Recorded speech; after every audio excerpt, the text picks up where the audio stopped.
देश का drone warfare जितना मजबूत होगा, जंग के मैदान में वो उतनी ही मजबूती से टिका रह पाएगा। भारत के पास भी एक ऐसा ड्रोन आने वाला है जिसके आगे ईरान का शाहेद भी कहीं नहीं ठहरता। इस ड्रोन का नाम है शेषनाग 150।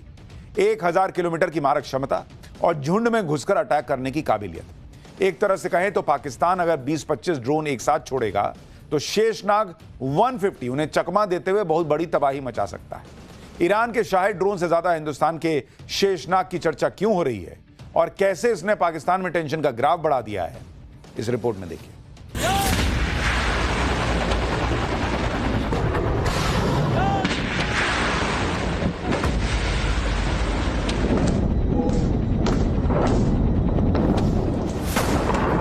तेहरान में तबाही है। कुवैत और कतर में ईरान के ड्रोन्स कहर बरपा रहे हैं। सऊदी अरब से लेकर जॉर्डन तक दहक रहा है। हफ्ते भर से ज्यादा का वक्त हो चुका है जब से अरब के मुल्कों में बारूद बरस रहा है। एक तरफ अमेरिका और इजराइल की जिद है, दूसरी तरफ ईरान भी कोई कोर कसर नहीं छोड़ रहा है। जमीन से ज्यादा आसमान में लड़ी जा रही इस जंग में जिस बात की सबसे ज्यादा चर्चा है वो ईरान का शाहेद 136 आत्मघाती ड्रोन है। अल्लाहु अकबर, अल्लाहु अकबर।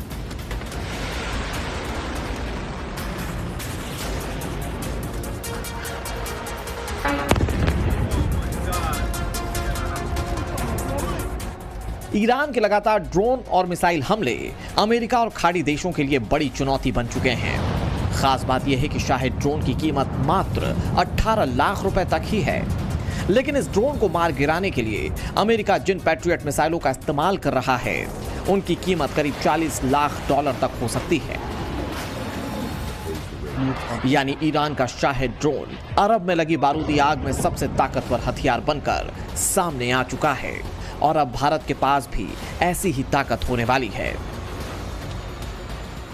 ईरान इजराइल जंग के बीच भारत ने लंबी दूरी के ड्रोन युद्ध में कदम रखा है। पूरी दुनिया में ड्रोन वॉर की तैयारी के बीच भारत ने भी कमर कस ली है। अरब में छिड़ी जंग के बीच भारत ने ऐसा ड्रोन तैयार कर लिया है जो दुश्मन के कलेजे को चीर देगा।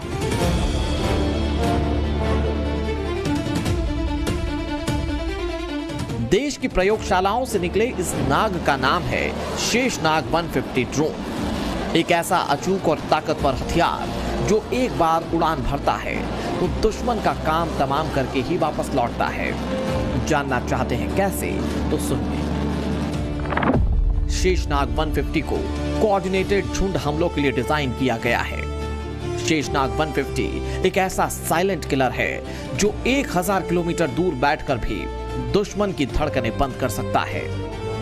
यह महज एक मशीन नहीं, भारत का वो स्वदेशी सुदर्शन चक्र है जो जब झुंड में निकलता है तो बड़े से बड़े एयर डिफेंस सिस्टम कबाड़ हो जाते हैं। ये ड्रोन 5 घंटे से ज्यादा देर तक उड़ान भर सकता है, टारगेटेड एरिया के ऊपर मंडरा सकता है जिससे रियल टाइम सर्विलांस और हमले के ऑप्शंस मिल जाते हैं। ये ड्रोन 25 से 40 किलोग्राम वॉरहेड के साथ दुश्मन के एयर डिफेंस सिस्टम को निशाना बना सकता है।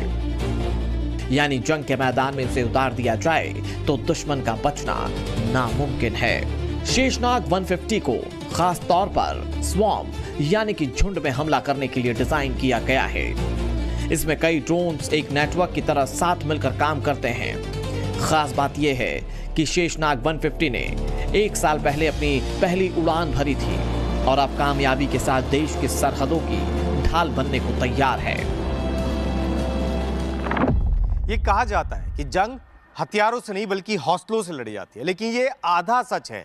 पूरा सच ये है कि हौसलों के साथ साथ जवानों के हाथ में आधुनिक हथियार भी होने चाहिए और भारत लगातार इस ओर तरक्की कर रहा है। सेना भविष्य के युद्ध के लिए लंबी दूरी के स्वॉर्म अटैक ड्रोन्स को बेहद अहम क्षमता मान रही है।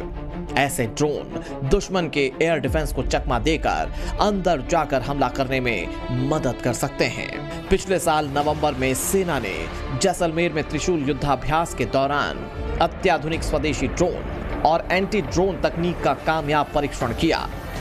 एक्सरसाइज में हेक्साकॉप्टर, हेरॉन मार्क II और तापस जैसे ड्रोन्स ने दुश्मन के ठिकानों को सटीक निशाना बनाने की ताकत दिखाई। बात इतनी सी ही नहीं है, भारतीय सेना भविष्य के युद्धों के लिए ड्रोन तकनीक पर ज्यादा फोकस कर रही है। सेना 850 से ज्यादा कामिकाजी ड्रोन्स खरीद रही है। 60 स्वदेशी घातक ड्रोन्स को खरीदने के लिए मंजूरी दे दी गई है। शेषनाग 150 ड्रोन 1000 किलोमीटर की रेंज तक मार कर सकता है। सेना ने टेथर्ड ड्रोन के ट्रायल शुरू कर दिए हैं।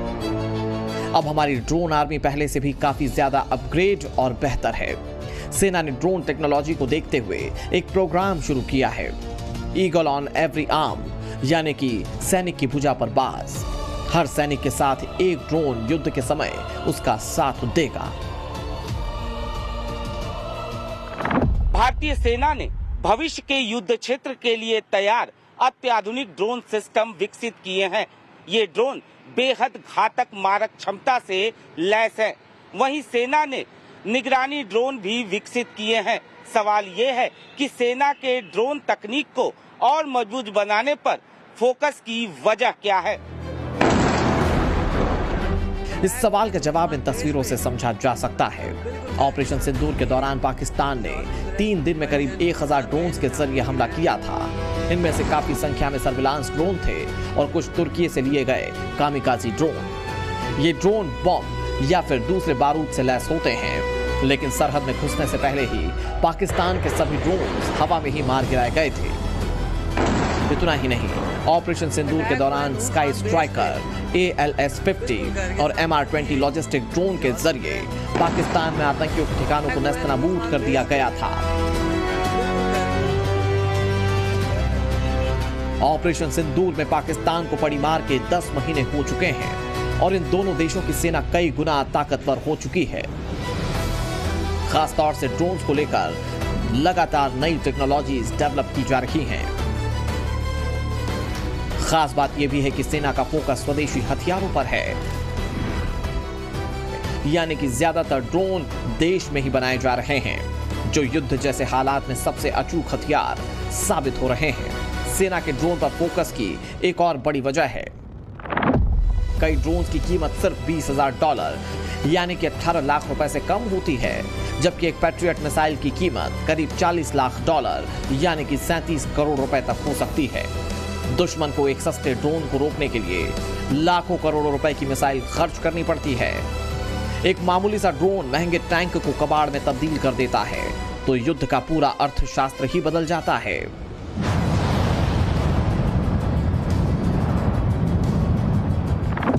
इसके साथ ही रडार, एयर डिफेंस सिस्टम और इलेक्ट्रॉनिक वॉरफेयर सिस्टम काफी मजबूत हो चुका है। ड्रोन अलग अलग दिशाओं से दुश्मन पर हमला कर दुश्मन की सुरक्षा प्रणाली को ओवरलोड कर सकते हैं। रूस और यूक्रेन की जंग में भी ड्रोन की ताकत देखी जा रही है। महज 30 से 40 हजार की लागत वाला छोटा FPV ड्रोन, जिसे रिमोट से चलाया जाता है, रूस के सबसे आधुनिक T-90M टैंक या अमेरिका के अब्राहम टैंक को तबाह कर सकता है। एक औसत आधुनिक टैंक की कीमत 37 करोड़ से 66 करोड़ रुपए के बीच होती है। जब एक मामूली सा ड्रोन इतने महंगे टैंक को कबाड़ में तब्दील कर देता है। पिछले 2 महीने के दौरान यूक्रेन ने ऐसे हजारों ड्रोन हमले किए हैं, जिन्होंने साबित कर दिया कि अब महंगे तोप खाने की बजाय ये सस्ते शिकारी ज्यादा असरदार हैं।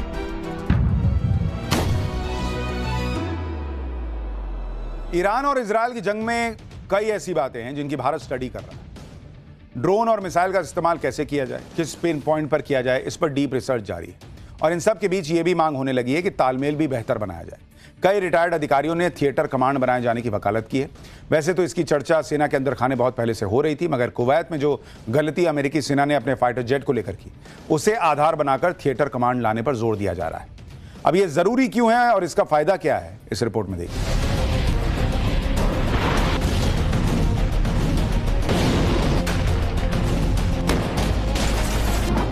वक्त बेवक्त धमाकों की गूंज और हर तरफ तबाही का मंजर।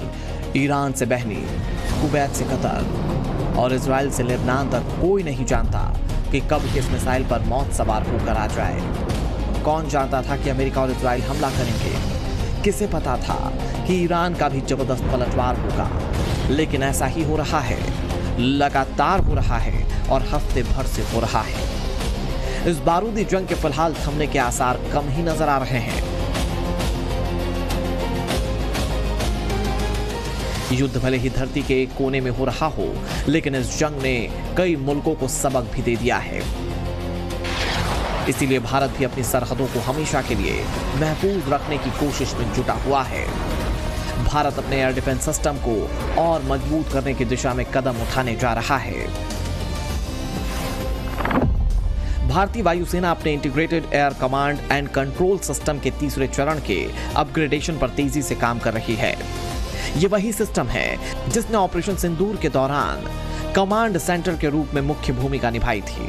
अब इसे लंबी दूरी के खतरों को पहचानने और तुरंत सटीक हमला करने के लिए और भी आधुनिक बनाया जा रहा है।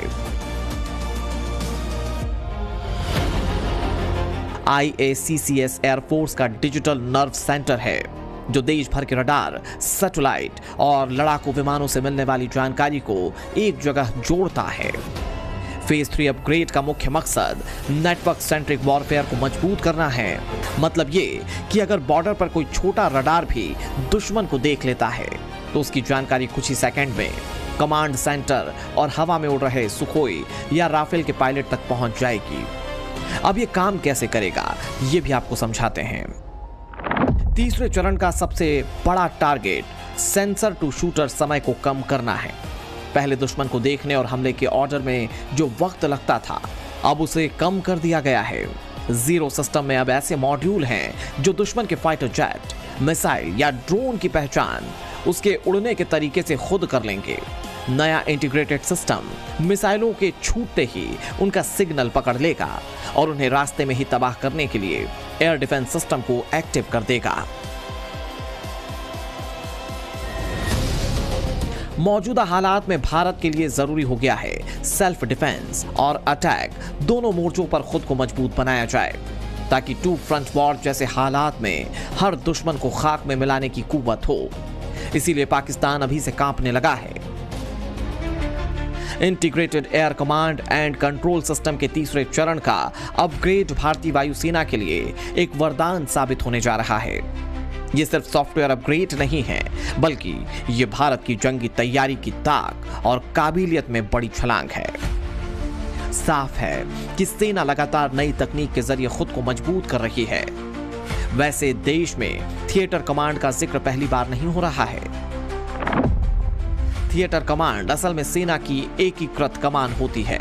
इसका मतलब है थल सेना, वायुसेना और नौसेना को किसी खास भौगोलिक क्षेत्र या ऑपरेशन के लिए एक ही कमांडर के तहत लाया जाता है। इसका फायदा यह होता है कि ऑपरेशन के समय सभी संसाधनों का इस्तेमाल एक साथ सही दिशा में किया जा सके। भारत में थिएटर कमांड बनाने की जरूरत क्यों महसूस की जा रही है, अब आपको यह भी समझाते हैं। मौजूदा सैन्य संरचनाओं में तीनों सेनाओं की अपनी अपनी कमानें हैं। थल सेना की 7 कमांड, वायुसेना की 7 कमांड हैं और नौसेना की 3। ये सभी एक दूसरे से स्वतंत्र होकर काम करती हैं। नतीजा ये कि युद्ध की स्थिति में इन सभी को आपसी तालमेल बैठाने में वक्त लग सकता है। दुनिया के कई देशों में पहले से ही थिएटर कमांड है। भारत में पहली बार थिएटर कमांड बनाने की बात 1999 के कारगिल युद्ध के बाद आई थी। उसके बाद 2016 के उरी हमले और 2019 के बालाकोट एयर स्ट्राइक के बाद इस पर गंभीरता से चर्चा बढ़ी। सरकार का मानना है कि थिएटर कमांड से सेना का ढांचा कॉम्पैक्ट और आधुनिक बनेगा। संसाधनों की बर्बादी रुकेगी। दुश्मन के खिलाफ सेना के तीनों अंग जब एक साथ जवाब देंगे तो सामने पश्चिम वाला आतंकी मुल्क हो या उत्तर वाला पड़ोसी, हिंदुस्तान की तरफ नापाक नजर उठाने वाले की तबाही तय है।